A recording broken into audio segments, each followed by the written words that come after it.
They say you don't become a witch.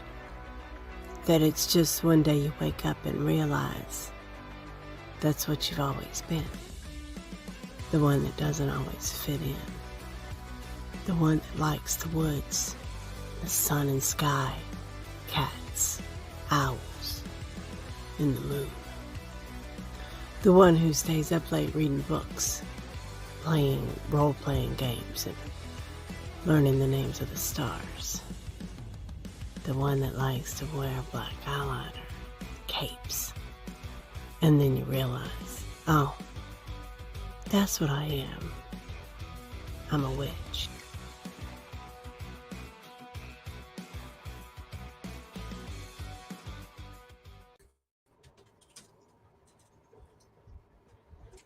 Hey, welcome to the show. Welcome, seekers. Hello. I'm Belladonna LaVeau, your hostess, and this is the brilliant and lovely witch with the woo, Lady Lola Stardust. Welcome, welcome.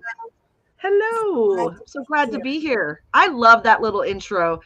Oh, wait. I am a witch. I just love it so much. I love all those things, right? Isn't it cool? You know, being a witch is different. And nobody hands you a card when you're born and goes, by the way, you're a witch. You know, it's something that you have to discover along the way. And it is not everybody. No. It is not everybody. Can everybody use the law of attraction? Yes. Is everybody a witch? No. Yep. So we're here to talk about witchcraft and what it is to be a witch. So if you are one, you will recognize yourself within it. Mm-hmm. And today we're talking about these fantastic Seekers cards that Lola's Coven put together. Yeah. And so today's card is the cords. Cords. Oh, the cords. The cords. Cords. Yeah. I have cords. These are cords that are all wrapped up. See, yeah. And then I have these cords, Lola. Ooh. Oh, you got a lot of cords. Jeez Louise. Yeah, that's kind of what our cord collection looks like, because we have to have lots of cords for people. Well, we sell them at the Mother Church, right? So, and there's initiates and dedicants and things happening all the time, and people ordering initiation packages for themselves and whatever. So a lot of people don't realize that you got to get thick and thin cords. If you just get a bunch of thick cords, they're really hard to braid. But also it's the silky cords. Mm-hmm. They're silky and they're spun. I don't know if you can get the texture. Oh, yeah. Yeah, that's like our cords. Yeah, silky. Well, our coven doesn't do the singulum. We go just use 3 separate cords or 4 for dedicant, and then we move up to first degree and we get rid of our dedicant one. Actually, our dedicant cords come back to the high priest and high priestess. So when we initiate someone as a first degree, they hand their dedicant cord to us and we hold on to it until they decide to hive off. And it's kind of a symbolic thing that we give them their cords back. Like, and now you are free to, like, there's no cords holding you to us. We can still be there for you, but you are, you've left the nest. You can fly without a cord attached to us. So we call that a measure. A measure. Yeah. Yeah. We take their measure, we hold their measure. And then once it's done, we give that back to them. Yes. We no longer hold that. But then, so we do our dedicant cords are white. Our first degree cords are green, because we do the green is very new and it's very Pan energy, who is our patron god. And then second degree is when things get real and it's life and it's initiation, or it's the underworld. It's you start getting into those lessons, and then things just go crazy when you're second degree. And we call that Hecate's realm, and that's her black cord. That's what we do for second. And then third degree, the high priest gets gold and the high priestess gets silver. Interesting. Yeah. Interesting. Yeah, we do maid, mother, and crone. Mm-hmm. So first is maiden, second is mother, third is crone. Yeah. And then we do the dedicant cord is green because we're from Janet Ferris. Yeah. Yeah. So the dedicant cord, when we start out, you have to braid them, right? So you have 3 cords. You have a thick cord and 2 thin ones so that you can braid them.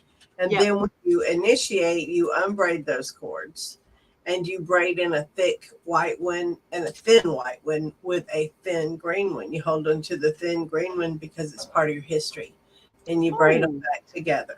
Nice. And then when you move to second, you unbraid them and you get rid of the one thick white one and you have a thick red one. Red one, yeah. So you have red, thick, white, and green are thin because that's your history, right? Yes. And then when you get to 3rd degree, you get a black one and you get to decide, do you want to have your white one? If you want your green one there or not, you get a thin red one, a thin white one, and you get to decide if you want to do a 4 thing with the green in, or if you want to do something else or drop the green altogether. Just depends on what you want to do. Yeah. I love that. I love hearing about people's traditions and different traditions. Yeah, we didn't when I practiced or was in the coven beforehand, People of the Woods, they had different colors too, and we kind of took our own when we created Children of the Crossroads and made it more personal to what we were believing in and what we were practicing. So we I think we did get the silver and the gold from them. They do that, but I think the 1st degree, I know the white was the dedicant. 1st, I believe, was green. 2nd was red, and then 3rd was the silver and the gold. So we do silver and gold for archpriesthood. That's what's in here. Okay. Yeah, there's red, black, and silver because this one's mine. Yeah.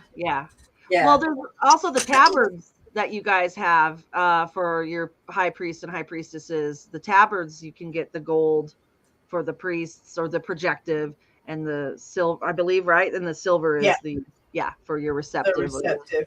Yeah. And the interesting thing is that from the tradition that I came from, the 3rd degree was blue.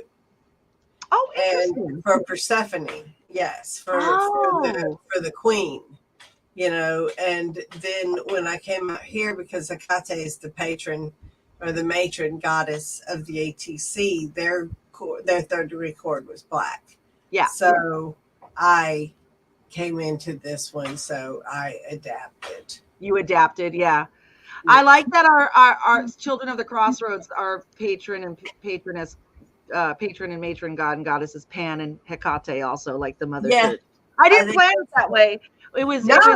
It just kind of happened because I knew Hecate would be it because I've been with her for so long, and I knew when I hive off, I already had We Are Children of the Crossroads. I already knew that she was, and when I was trying to think of who would our God be, and I remember when I was trying to think of who our God would be with Hecate, I had a vision of Pan, and it was during spring, and we were doing a ritual at People of the Woods, and I had a vision of Pan sitting in the corner, and I thought, oh, that's just Pan because spring is here and he wants to get outdoors and stuff. I saw him 3 different times, and he was literally like kind of just sitting there, like looking at me, waiting for me to figure out that he was coming forward saying, I want to be the patron god of your coven. And I was like, oh, geez. I had a similar experience with Pan. Not that this has anything to do with cords, but it kind of does because it's the stuff that ties us all together, right? Yeah. And that's what cords are all about. Cord symbolizes the things that tie us all together. And when I became archpriestess, I had the esteemed privilege of being able to travel around all the affiliates and get to meet all of the amazing leaders within the church. Mm-hmm. And everywhere we went was that little Pan statue. You know, the little Pan statue that's hunched down, that's playing the flute. Yep. Like Yep. some of them are painted, some of them are stone, some some of them are lamps, some of them are sitting outside. It's all different, but it's the same statue, and it makes my heart I'm like, he just is there. Yeah. The experience I had with Pan was he would knock over alcoholic beverages so that they would fall on his statue. He would do that all the time. And then one time when I was astral projecting, I came back to the house and I did a thing around the circle. And as I came down into the circle, we had our little Pan man sitting on the southern altar. Yeah. And he got like King Kong size big all at once. And he laughed and he picked me up with my broom, and then he licked me and he laughed at me. And I'm like, oh my God, sit me down, sit me down, sit me down, sit me down. I went back to my body all freaked out. I was like, oh my God. Ah. And then I was like, okay, so Pan loves me. That's what we're saying. Pan thinks I'm fun. All righty then. And Pan. Yes, I love it. Pan. So chords, where did this start from? Like what is can you think of where this, because I know that I was part of the Masonic temple training for Job's daughters. And that's when I first learned about ritual and witchcraft, to be honest.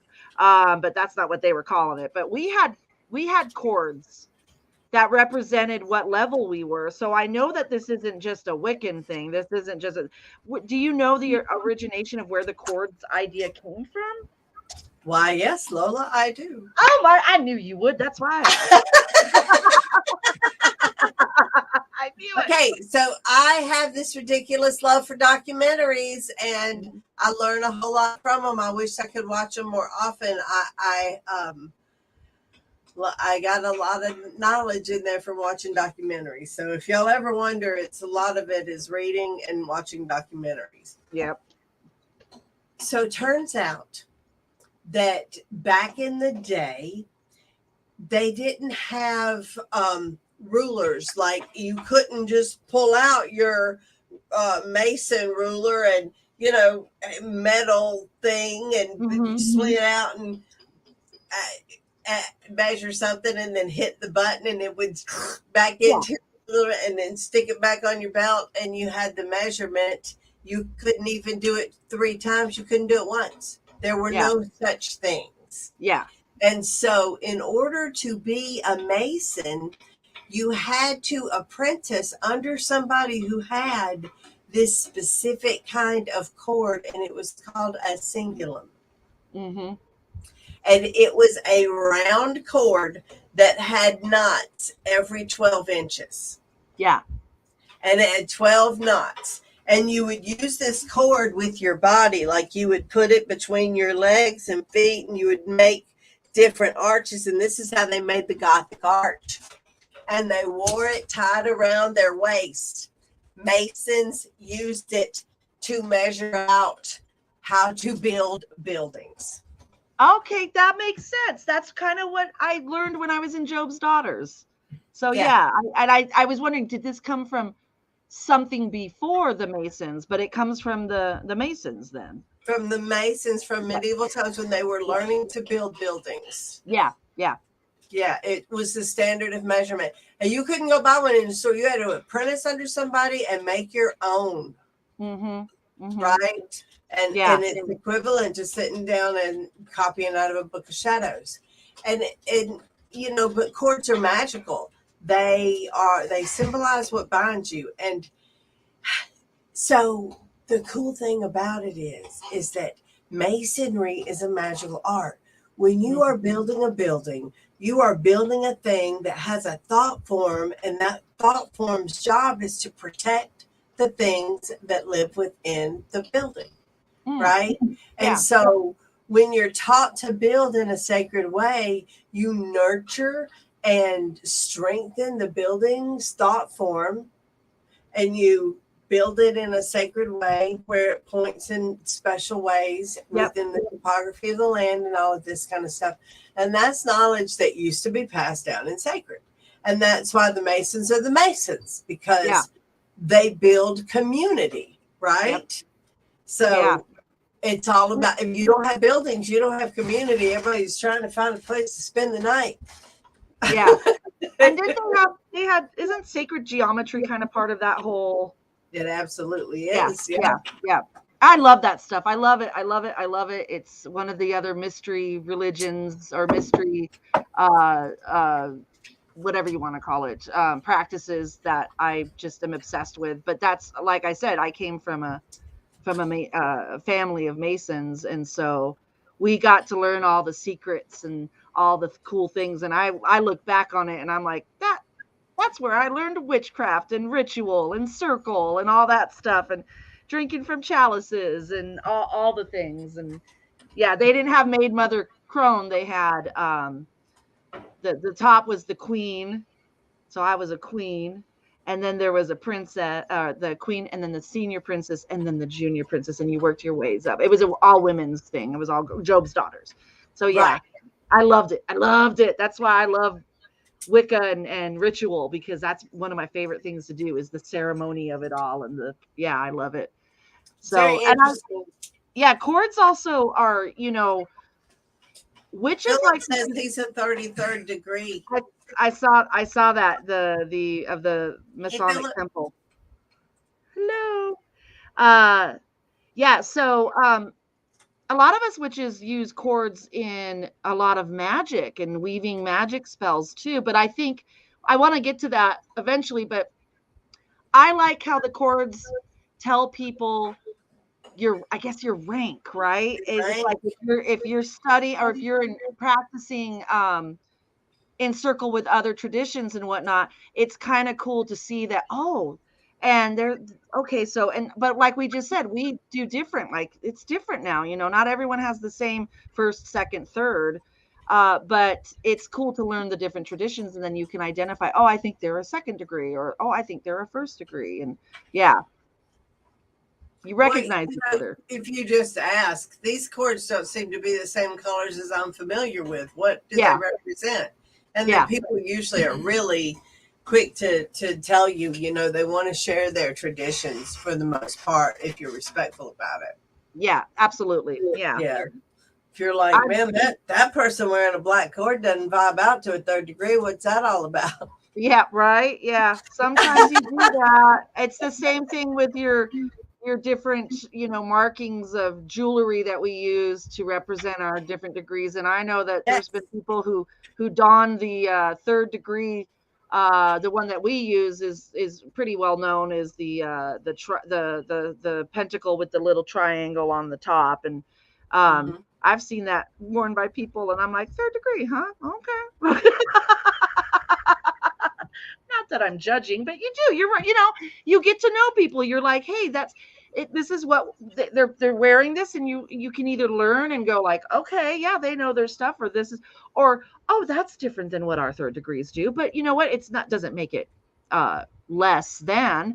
So I think it's good to also identify who you're practicing in circle with, and but some people get nervous about the identifying in the ranks of the first, second, third. We talked about initiation last week, and I've heard people say, I don't like the idea of being recognized that, you're a first degree, and here's your cord, and then your second degree, so you're higher up. It's hard to explain it to people.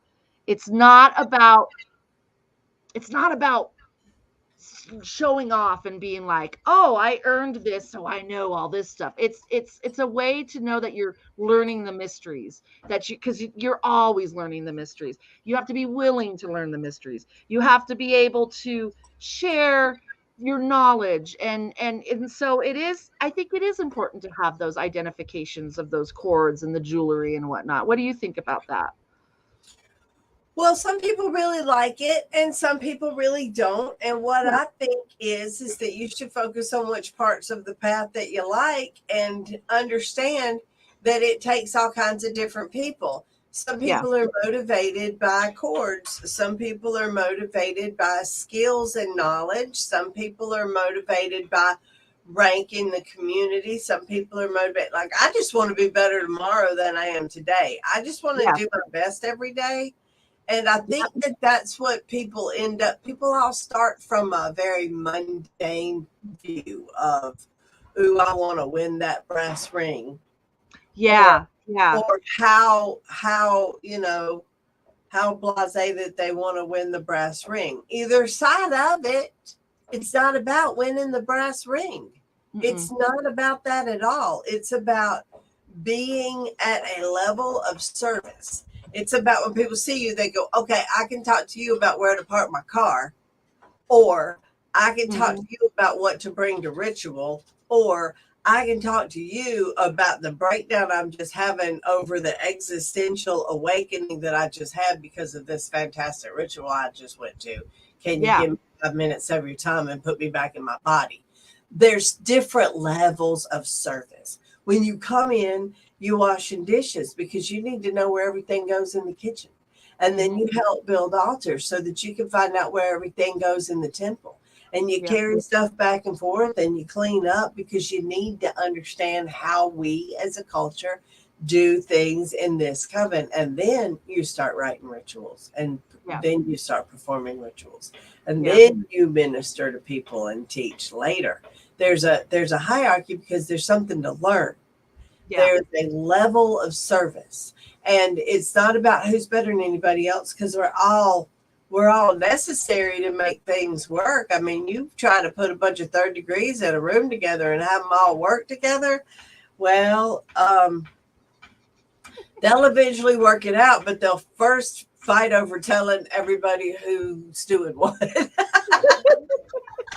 Well, unless you're a Capricorn like me, that I tend to go in and just be like, I sometimes like to take over because I just want to get things organized and I want to make sure everyone understands. But I have learned in leadership, to be a good leader, you have to learn to follow. And so I have learned over the many years that, hey, you know what? My way isn't my way. I know works for me, but let's try other ways. But I'm always working on that, trying not to be so bossy. Right, but what I mean is that somebody's got to wash dishes, somebody's got to kitchen it, somebody's got to write the ritual, somebody's got to know where the candles are, somebody's got to know where people need to park. It takes everybody to do it. If you get a bunch of people who are used to writing the ritual, then you've got nobody parking cars. You got nobody to deliver a ritual to. Yeah. So it comes from an idea of hierarchy means some people are better than others, and we're all gods and goddesses on this plane. We're just at different levels of expertise in different places. And then when you're serving in a priesthood ministry, you're part of a team where it's important to know. Yeah. Hey, San is a Mason too. We're glad you're here, San. Thank you so much for the love. Awesome. Well, and what else do we use chords for? I mean, chords are about connections. They're about, we do a lot of, cutting chords kind of activities too, because I think it's important that sometimes, I don't think it means, you never, that you want to wish ill or anything on anyone, but sometimes you've got to have that symbolic cutting cord ceremony. I know someone also was talking about, we use cords in hand fastings. I mean, that's a beautiful moment when you're binding the two people together. There's cords in the kink community too, as well. But we won't go there. This is a family-friendly show. Cords are also used for not magic. You cannot send them. And the reason that we use them as a singulum is that we make them as a large measure, and we tie knots in them in accordance with body measurements. Certain body measurements correspond to certain things in a student's world, and it corresponds to the measure that we keep. And it creates a magical connection between you and your coven. And cords is a path of power. If you use them in certain ways, they do create controlling the blood creates a transcendental experience, right? Yeah, like you control the blood. Yeah, you go into a state of trance when that happens. I really recommend you just kneel. Like if you are into it and you know how to do it and you've got expertise in the area. But if you don't, you guys, you can get the same experience out of just kneeling on your hand on your knees, like kneeling down to pray. Just sit there, kneel, sit on your feet, and it will stop the blood flow to your legs, and you can get the same kind of experience. And then when you want to get out of it, you can just fall over. Yeah. Unceremoniously, you know. You won't hurt yourself. There'll be no chance of you actually hurting yourself. Yeah. Or getting in a situation you can't get yourself out of. Right? Well, you know, it's okay. So for me, that was kind of a big thing when, and I'm, you know, having the cord wrapped around you, there is a ceremonial thing about it. It binds you to someone, and you have to be trusting to let someone tie you or bind you in that way. You have to trust them. And that's, for me, I'm kind of claustrophobic. So the idea of being bound or tied or whatever you're doing with a cord has always not anymore. I've worked through it a lot, but I think it's symbolic of learning to let go and let Goddess. I think that cord tying and that binding, I think it's just a mutual trust. You need to trust your teacher. You need to trust Goddess. They're going to take care of you, right? Absolutely. Yeah. Well, and that's what the cords do. The cords connect you to your teacher and your coven. Cords connect you to other people. And the cutting of the cords is when, you know, those relationships are no longer necessary or wanted. Then you can always cut the cords. And that, I think, is also a turn of phrase. But it's also a physical thing that you can do with, we talked about that with the athame. You take the athame, you drag it around through your aura, and you cut all the cords out, right? Yeah. Whatever is holding the cord and yeah. And I like that the cords are very much a symbol of belonging, a symbol, because it's so neat to like go with your coven and you see, you are all bound together by the colors of the cords and the levels that you're at. And it really gives people a like, this is my family. We are the children, and we're tied to the teacher who is represents our parental figure sometimes, or whatever, mentor, or however you refer to it. And I like that. Also, the levels of family, like like I said, children, there's a family connection with it. And I like the generational and the traditions that are passed down. And I see you showing all those awesome, is that the cingulum? This is my cingulum. Yeah. It's got beads and keys and this is from grandmother Elspeth. She gave this to me when I became the archpriestess. She was like, I went to all these fantastic leaders, and each one of them was like, test question. Okay, here's a present. And this was hers. She was like, Pete's the person I call when I'm in trouble. How are you going to protect me? And I was like, Pete taught me everything he knows that I know. I will do the same thing that he did to the best of my ability. And she said, here's you a knife. And so I wear this around my cingulum because she is a very important figure on the East Coast. I don't know if you guys know her or not, grandmother Elspeth, but yeah, so I'm really proud of that. And then, I teach the chakras. So this is a multicolored, wards off the chakras. This is my key of Hecate. So I can get into her castle. Yeah.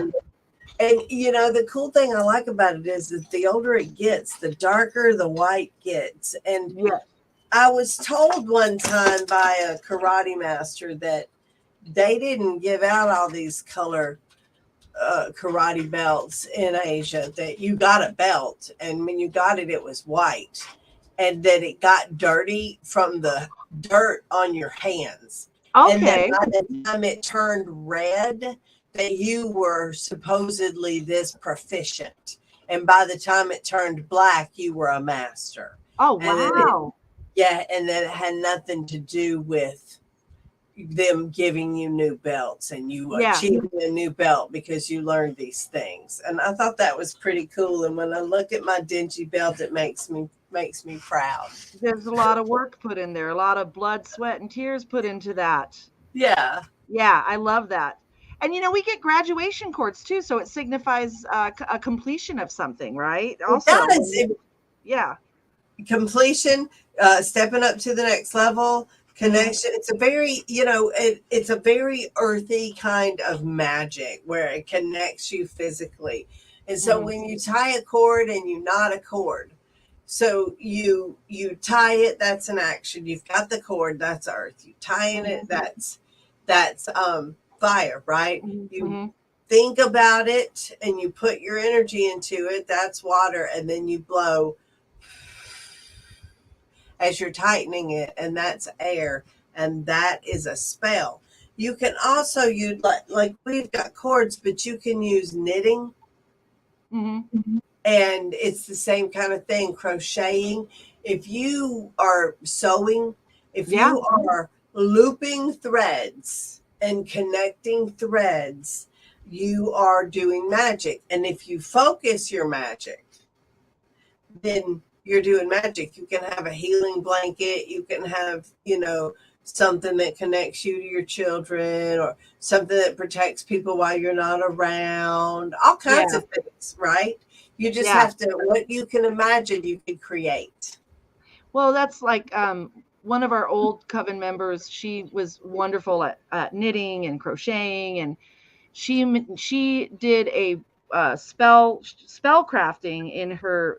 She made a shawl for Bridget, and she was working with Bridget, and so she did this beautiful, like she said, she went into her trance and she made this beautiful shawl that we used as a coven whenever we were working with Bridget or working with that kind of energy. And so someone would wear the shawl, and you could just feel the love and the magic in that, put into all that yarn and the looping and all that. It's powerful stuff.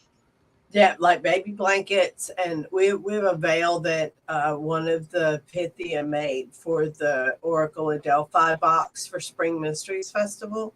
And you can just feel the magic pulsating in it, right? Yeah. Do you do anything to the cords before you give them to your students? Do you do any kind of cleansing or anointing or anything like that? Well, yeah, but it's proprietary. It's initiatory stuff. That's why when I asked, I was like, you don't have to say what it is, but you can. I do. Yes, I do. Yeah. I think that's a good idea to do that. Yeah, whatever it is. Yes.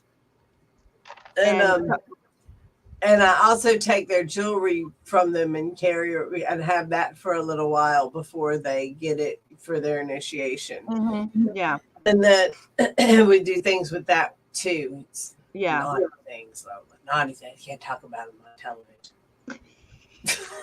Naughty things. I'm telling you. I know. I was like, this is a family-friendly show.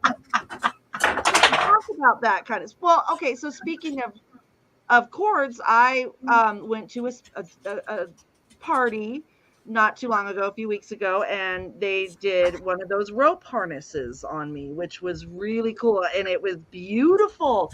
And the woman that was doing it, she's so gentle, and she was putting love and care and that mutual trust, because again, I'm being binded, and this was not this wasn't witchy stuff. This was another type of thing. And I was being binded and tied, and I could feel it felt like a hug. It felt like just a hug around me. And so there is something to be said about the energy you put into these cords and how that connection is with your teacher and your student and your other coven members. That energy travels through those cords. 100%. Yes. Yeah. Agreed. So what do you think of this picture? I love this picture. Yeah. And if you notice, when I was talking about, the artist did it representing our coven colors. So we got green as first, black as second, and then the silver is the for the priestess. Right. One's helping the other up the stairs. I love it. Isn't that sweet? I thought this was the sweetest thing, because we would talk about it, because she's not in a coven, she's solitary, and so she doesn't know a lot of the energy that's behind this. So when we would kind of, collaborate on the art, I really was happy to see this. I just thought, oh my gosh, yeah, she heard me, she got it, she really got what I was saying. So yeah, I love it. Yeah, it's stepping up and helping one another, and I just love it. I love how their chords are. It's gorgeous. Well, if I were to get this, like if I were to draw this card in an oracle deck, I would feel like I needed to reach out to my elders, or I needed to help somebody that needed my wisdom. One of the two. It would depend on whether I focused on the girl reaching out for help, or the woman doing the help, or or the kid. It would depend on which one I was focused on when I saw the card. Yeah. I think for me, if I got this, the overall appearance is it's just connection. It's just connection and knowing that we're not alone, and that we have someone that's always there to hold our hand. And even if and sometimes we switch positions in our life. Sometimes we need that help. Like the little girl, we need the help up the stairs. Sometimes we're in the middle and we're helping and we're being helped, which is kind of very symbolic of the last 3 years of my life, when I was still raising my kids at home, but also helping my elderly parents. I felt like that middle girl, like, you know what I mean? Like it's just like I'm helping someone, but I'm also, giving energy to someone else. And it's just like that in between. But yeah, I just think it's about connection, and that we're not alone. It fills my heart with I'm never alone. I can, even my connection with Bella on this screen, I got you are a message away if I need you. That's right. Right. And so that's, to me, that's community. It's connection. It's never being alone is what I get from that. Nice. Yeah. Thank you, Philip. Thank you. So I wonder what our viewers, if you were pulling this card for you in an oracle deck reading, if you pulled this one card, what would it say to you? What would you think that it meant for you? Yeah, I'm curious to hear what people say. And while y'all are just typing in your answers, I would like to say, Lola, I'm so excited to see you this week. Oh my God, we're going to see you Friday and Saturday and Sunday. Oh my God, I'm so excited. Yeah. Did you guys sell out? Oh my goodness, we found some extra space. We rearranged how we're going to put the tents in so that we have room for everybody. There's 60, 70 people going to be here in the backyard. And if you're coming to GodCon, if you haven't come to GodCon yet, and you can get to GodCon this weekend, it's in Index, Washington, at the Mother Church headquarters. The Tiny Earl's on the thing on that tinyurl.com/GodCon23. Yep. I think it's funny because that was not the original name. That was the name that it was dubbed, because it's all these. We have 30 people presenting deities. 30 at last count. It could have gone up. It might be 40. I don't know. Wow. But yeah, they come on. They dress up as a deity. They present. They invoke. It's all about invoking and presenting as an act of worship that deity and introducing them to everybody, right? Mm-hmm. And then we see a whole bunch of it. We talk about invoking. We do workshops on invoking and talk about how invoking is an act of worship. And we're having meal tickets. We're having corn chowder and Brunswick stew and all kinds of wonderful barbecue and corn harvesty type things, and everybody's going to be here, and I'm so excited. I cannot wait to see all the presentations. It's tons of fun, and it's only $30 at the Mother Church. You get to go and stay at the beautiful Mother Church and camp out for the weekend for just $30. It's awesome. Yeah. It's amazing. Okay, my dogs might bark because there's someone coming up to our door. We have had people coming up to our door asking to sell us stuff, and I'm getting irritated. Anyway. Oh, okay. Well, let's see what these are. It says the what am I bound to? Is it a strength or a challenge? Ooh, Philip. Ooh, That's yeah. a good interpretation. Is it a strength or a challenge? I And like that. Sarah wants to know if they live stream GodCon. Oh no, we do not live stream GodCon because it's just, well, it's complicated. Yeah, it's really difficult, and sometimes there's nudity because it's pagans, and there's sometimes it's, you just never know what's going to happen in GodCon, and you know, sometimes Marie LaVeau scares the audience, and you just don't know what's going to happen. Yeah. So no. And our producer wants us to also tell you that if you need more advance notice about festivals, Hecate Sickle Festival at sickle.atcwicca.org, and I think you got to put the www in there, www.sickle.atcwicca.org, in order for it to come up. And then that was going to be off the chain. We're going to have live animals. We're going to have a mini horse. We're going to have owls that will let you pet them. There's going to be a dove and a velociraptor. No, there's not going to be a velociraptor. That's a dinosaur and it's extinct. But there's going to be dragons there that have all kinds of names that I can't remember at the time. I think one of them's a tegu and one of them's a bearded dragon. And it's going to be, it's going to be really cool because we're going to use the alchemy of all of the magic of these different familiars that are all, you know, things that you would associate with Hecate. It's spider and snake and bat and rat and frog, all of the things that you would associate with Hecate. And Hecate is going to teach us about her familiars. It's a gothy girl's paradise with all those snakes and bats. And I love that stuff. I mean, I'm an old school goth at heart, and I follow Hecate, so of course I don't kill spiders. I set them free. Yes. I never kill a spider. Never. If someone kills a spider, let them live. Yeah, I'm like, no, that's grandmother. She's visiting. She's sending her little people her little spiders to keep an eye on us or give us a message or something. Yeah. Write my story into the stars, grandmother. That's what I say. Oh, I love that. I love that. Cassie said in a reading, I would take the card to advise us to reach out and support for another or for support for oneself. I also look both for the guidance or help to offer and to receive. Yeah, that's a good one. That's awesome. Okay, fantastic. I'm excited for Hecate Sickle Festival too, you guys. Oh my God, we're going to have so much fun. I am glad to be seeing people in person again.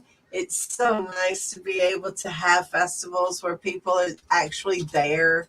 And as fun as it was to be able to sleep in my bed and eat my own food for the online festivals, I was kind of over it by the time it ended, you know? Right. Yeah. It's so, and we're talking about chords and community and communal things. I mean, that's what festivals are, right? We have a connection so strong with our pagan community. And we need each other. We need that connection. We need to see faces. We need to hug and form that connection. So it's so exciting. I'm so glad that we're able to do that again, and that the Mother Church is having in-person things again, which is exciting. And I'm so excited too. I can't wait to just see you guys. We'll be there at the end of this week. I'm so excited. So we come together in perfect love and perfect trust, right? So do you have a card on perfect love and perfect trust?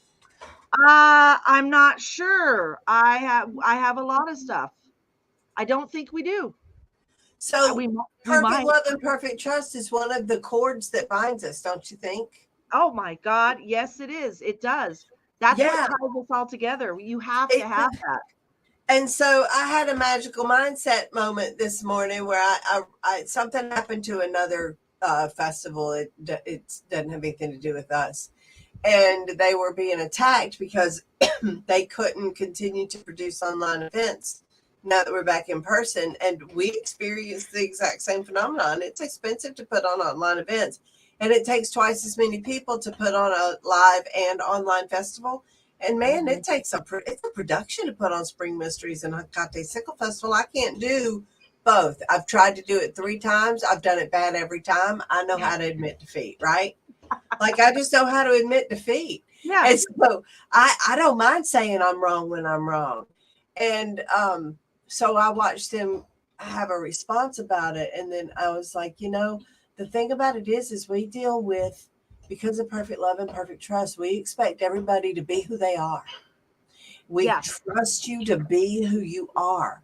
We are a certain kind, we're a bunch of spiders pretending to be cats. We all know we're spiders pretending to be cats. That's what we are.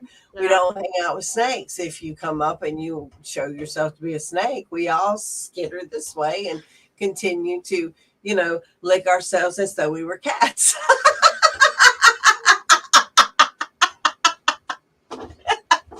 In the pagan community, we do not appreciate hatefulness and entitlement. Nobody's getting paid for service, right? We are all given freely of our hearts to try to make the world a better place. And sometimes people don't know that when they're new. They come in, they're used to being a certain way out in the world where you get mad about it, and people will go, oh, well, let me, do something for you that I can't do for everybody else. And in the pagan community, if you can't do it for everybody, you don't do it for anybody. Yeah. And right. there's just certain customs, and hatefulness is not one of them. No, perfect love and perfect trust. We don't believe that everybody's going to be perfect. No. And we don't believe that nobody's ever going to hurt your feelings. No. What we believe is that everybody is trying their very best to do good and to serve Goddess. And if that's not what you're seeing, maybe you don't understand what's happening. Yeah. Yeah. And you should question that. I was in not the coven we're in now, but the coven before. I was in the circle with some people that I had to really, and I talked to my high priestess. I'm like, I'm having a hard time having perfect love and perfect trust for this particular person. And my high priestess was like, sometimes you got to view it as the divine in me recognizes the divine in you. You have to, your higher self needs to recognize their higher self and know that they're trying. And that changed how I viewed this person. I wasn't like, oh, now we're the best of friends and all the stuff that you've done. No.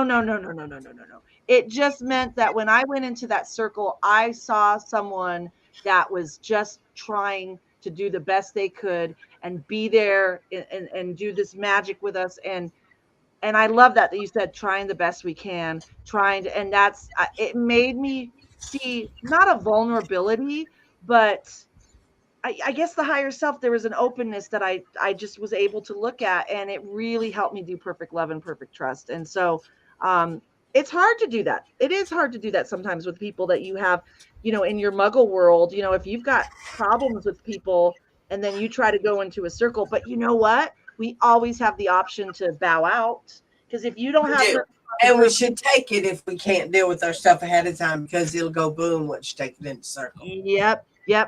You're not there against your will. You have a right to stay home. I've seen that happen. It's ugly. It's ugly. Oh, it is. And here's what I would challenge our listeners and viewers to, and is that when you have a problem, you guys, I have lived my life by this, and I've taught it to my children. And I said it to Lucy, and she was like, no, I don't see it. And I said, just watch. And then she came back 3 hours later and was like, okay, Mom, you're right. I see it. When you have a problem with somebody, this happened to me as late as this month. You have a problem with something, that is telling you something about you. That is not telling you about them. That is telling you about you. The universe is going, this is what you're doing. Check it out. And if you will go and take those feelings to the mirror and listen to yourself talk and watch your actions, watch what's going on, it will elevate your understanding of yourself. You'll be able to overcome and learn from the gentle hints of the universe.